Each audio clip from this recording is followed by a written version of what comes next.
More than 200 Indian farmers' unions are set to hold a mega protest. Thousands of farmers march in protest. That's joining us now out of Delhi. A farmer protest in Noida in Uttar Pradesh. Massive traffic jams on the Delhi-Noida border. Police stopped the farmers from marching to parliament. They're demanding better compensation for the land they've sold. Hindustan में अभी बहुत कुछ घटित हो रहा है। कहीं आंसू गैस के गोले छोड़े जा रहे हैं तो कहीं ड्रोन से हमला किया जा रहा है, कहीं बॉर्डर ब्लॉक किए जा रहे हैं तो कहीं कुछ किया जा रहा है। हम बात कर रहे हैं किसान आंदोलन की। भारत एक कृषि प्रधान देश है। अगर यहाँ पर किसानों के साथ ऐसा हो रहा है या किसान सरकार के साथ ऐसा कर रहे हैं तो बॉस ऐसी कोई ना कोई बात तो जरूर है जिसकी तय तक हम लोग पहुंच नहीं पा रहे हैं। हर सिक्के के दो पहलू होते हैं। हम इन दोनों पहलुओं को समझने की कोशिश करेंगे।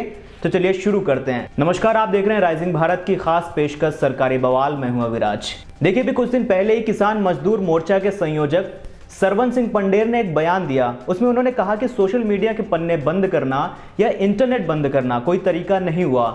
ड्रोन हम पर आंसू गैस के गोले बरसा रहे हैं। हमने उस पर भी अपनी बात दमदार तरीके से की है। हम नहीं चाहते हैं कि इतना बल प्रयोग हो। हम कौन से पाकिस्तान के रहने वाले हैं, हम आपके देश के किसान हैं। लगता है कि इधर भी बॉर्डर है और उधर भी बॉर्डर है।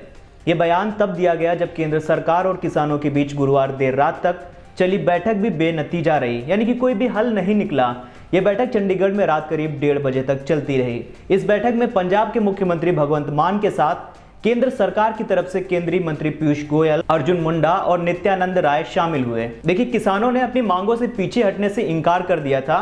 वहीं सरकार का कहना था कि न्यूनतम समर्थन मूल्य यानी कि एमएसपी पर हड़बड़ी में कोई कानून सरकार नहीं बनाना चाहती है। ठीक है, अभी तक ये सब हो चुका है।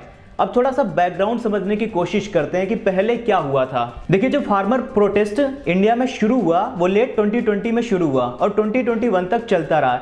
ये प्रोटेस्ट था 3 कंट्रोवर्शियल फार्म बिल्स को लेकर के, जो सितंबर 2020 में इंडियन गवर्नमेंट द्वारा पास किए गए थे। ये रहे आपको स्क्रीन में जो अभी 3 फार्म बिल्स दिखाई दे रहे होंगे। इनके बारे में शायद सबको ही पता होगा, तो मैं इनको एक्सप्लेन नहीं करूंगा अभी यहाँ पर। तो चलिए, अभी हम करंट इशू के बारे में बात करेंगे कि अभी किसान आंदोलन में क्या चल रहा है, इनकी मांगे क्या हैं और इनकी किस तरीके से अभी ये आंदोलन चलाया जा रहा है। किसान आंदोलन पर नजर रखने वालों का कहना है कि पिछला आंदोलन अचानक खत्म नहीं हुआ था। सरकार ने कुछ वादे किए थे, अब किसान उन वादों को पूरा कराने के लिए दबाव डाल रहे हैं। 250 प्लस से ज्यादा छोटे बड़े फार्मर यूनियन एक बैनर के अंडर साथ आए हैं जिसका नाम है संयुक्त किसान मोर्चा। साथ ही एक और यूनियन है, उसका नाम है किसान मजदूर मोर्चा। इन्होंने अपनी मांगों को लेकर 13 फरवरी को दिल्ली कूच का नारा दिया। वहीं संयुक्त किसान मोर्चा ने 16 फरवरी को एक दिन का ग्रामीण भारत बंद करने का आह्वान भी किया। चलिए, अब समझते हैं कि किसानों की इस बार मांगे क्या हैं। देखिए, पहली जो इनकी मांग है कि केंद्र सरकार एमएसपी यानी कि न्यूनतम समर्थन मूल्य की गारंटी दे। किसानों के खिलाफ मुकदमे वापस लिए जाएं। लखीमपुर खीरी मामले में दोषियों को सजा दी जाए। किसानों को प्रदूषण कानून से बाहर रखा जाए। सरकार किसानों को पूरा कर्ज माफ करे। किसानों और खेतियार मजदूरों को पेंशन दी जाए। विद्युत संशोधन विधेयक 2020 रद्द किया जाए। तो ये सारी किसानों की मांगे हैं। इसमें जो लखीमपुर का जिक्र आया है उसका मामला यह था कि 2021 में उत्तर प्रदेश के लखीमपुर खीरी में सरकार के कृषि कानूनों के खिलाफ आंदोलन कर रहे 4 सिख किसानों को कथित तौर पर गृह राज्य मंत्री अजय मिश्रा टेनी की एसयूवी ने कुचल डाला था।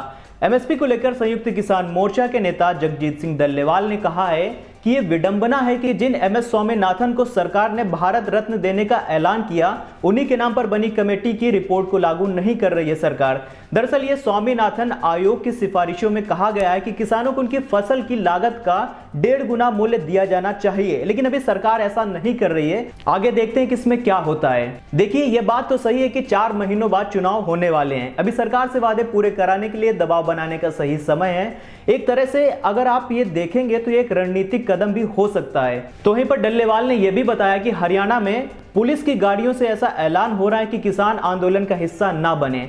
घरों पर चेतावनी देते हुए पोस्टर चिपकाए जा रहे हैं। लोगों से उनके बैंक अकाउंट और जमीनों के रिकॉर्ड मांगे जा रहे हैं।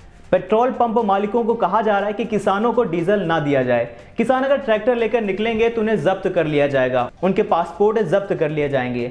साथ ही उन्होंने कहा कि प्रधानमंत्री नरेंद्र मोदी कहते हैं कि भारत दुनिया का सबसे बड़ा लोकतंत्र है और दूसरी तरफ लोकतांत्रिक तरीके से आंदोलन कर रहे किसानों को धमकाया जा रहा है। हम नई मांगों को लेकर आगे नहीं आ रहे हैं, हम तो सरकार से उसके पुराने वादे को पूरा करने और निभाने की मांग कर रहे हैं। लेकिन इससे जुड़ी कई सारी बातें हैं, जैसे कि प्रोटेस्ट अब क्यों हो रहा है। अब तो इलेक्शंस हैं, पार्लियामेंट सेशन तो मॉनसून के टाइम पे होने वाला है, तो अब ये प्रोटेस्ट क्यों और इस सरकार को प्रोमिसेस करने से फर्क क्या पड़ता है, क्योंकि इलेक्शन के बाद तो कोई भी सरकार आ सकती है। आप इस फार्मर प्रोटेस्ट के बारे में क्या सोचते हैं कमेंट सेक्शन में लिखकर जरूर बताइएगा। फिलहाल आज के लिए इतना ही। देखते रहे राइजिंग भारत, तब तक के लिए शुक्रिया, अलविदा।